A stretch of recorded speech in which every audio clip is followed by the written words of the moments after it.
सिद्धार्थ और कियारा की शाही शादी पर आने वाले अखराजात कितने? प्रियंका चोपड़ा और निक जोनस, कतरीना कैफ और विकी कौशल के बाद सिद्धार्थ मल्होत्रा और कियारा एडवाणी की शादी शाही अंदाज में की जा रही है। इस शादी की 4 रोजा तकरीबात में बॉलीवुड से लेकर सियासत और कारोबारी हाई प्रोफाइल मेहमान शिरकत कर रहे हैं। इन मेहमानों के लिए जैसलमेर के 5 स्टार होटल सूर्यगढ़ में तमाम इंतजाम किए गए हैं।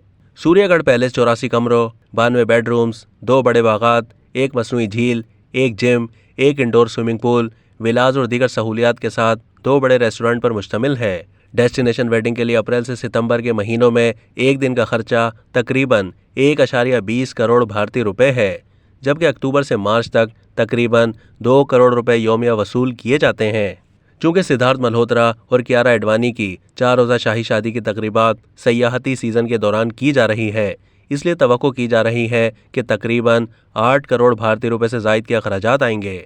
अगर लिबास, प्राइवेट ट्रैवल और दीगर इंतजामात को शामिल किया जाए तो शादी का खर्चा इससे ज्यादा निकलेगा, जिसके बाद इस शादी का शुमार बॉलीवुड की महंगी तरीन शादियों में किया जाएगा। अब तक के लिए इतना ही। मजीद मालूमात के लिए डेली जंग के यूट्यूब चैनल को सब्सक्राइब कीजिए।